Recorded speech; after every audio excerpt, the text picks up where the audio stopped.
ištvermės, pasisekimų gyvenime, derlingų, sveikatingų metų visiems.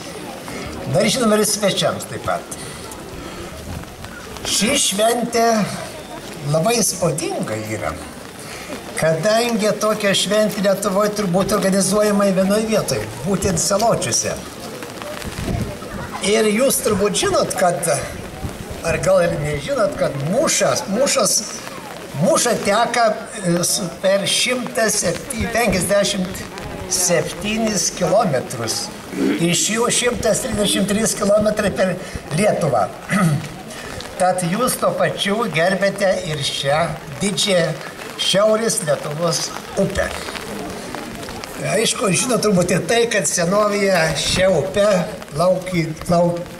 plaukiodavo laivai iš Švedijos, iš Skandinavijos kraštų, Vokietijos, Europos ir panašiai ir vykdavo prekybą. Aišku, čia ne man istorija apie tai pasakoti. Aš žinau, kad labai daug darbo įdėjo triūso šio renginio organizatoriai. Žinau, toks dailininkas Balys Tuskinas, jis mokytoja Roma Jakubonienė, klebonas, mūsų iškilusis garbingas dekanas Jonas Tamošiūnas, pirmininkė bendruomenės Danutė Uogintinė ir dar daug kai kas. Tačiau vienas iš pagrindinių organizatorių, ideologų, sumanytojų šitų šventės yra mūsų seniūnas Algimantas Mašalas, kuris šiandien tapo kunigaikščiu ir ko gero jam ir prilipo šitas pavadinimas. Aš manau, kad Darbas Pasvalio prašys šitą titulą jam suteiks oficialiai. Man atrodo tai. Ir redaktorius linksi galva, kad taip turi bus. Ir mes įvertindami šitą didelį nuopelną, aišku, visuomet yra, kažkas turi būti pagrindinis organizatorių šventės. O tas organizatorius ir yra Mašalas, Algimantas Mašalas.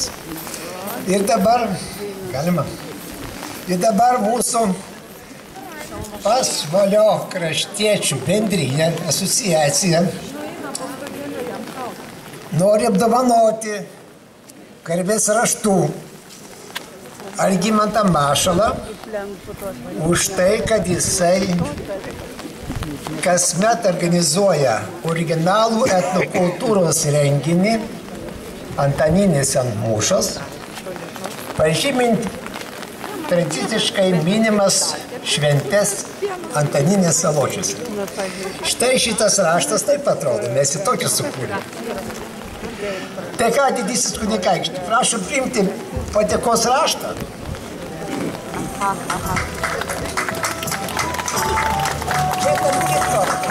Čia tarp kitko matosi Mūša, Vingis, Saločių tiltas. Na, tekstas. O tekstą pasiskaitysite, kad įdomu pas seniūną, pas kunigaikštį, atsiprašau, ne taip pasakiau. Visiems geros šventės, geros nuotaikos. Lietus reikalingas mums, Saločiams, Lietuvai, kadangi derliai, jei nebus lietaus, nebus derlių. Taip, kad geros šventės visiems. Dėkojame profesoriui. Ačiū už dovanas. Prie mikrofono noriu pakviesti, vėlgi, Saločių didmiestis garbinga vieta, jie turi labai garbingą mokslo įstaigą. Todėl prie mikrofono kviečiu Saločių Antano Poškos akademijos dekanę Laimą Jankauskienę.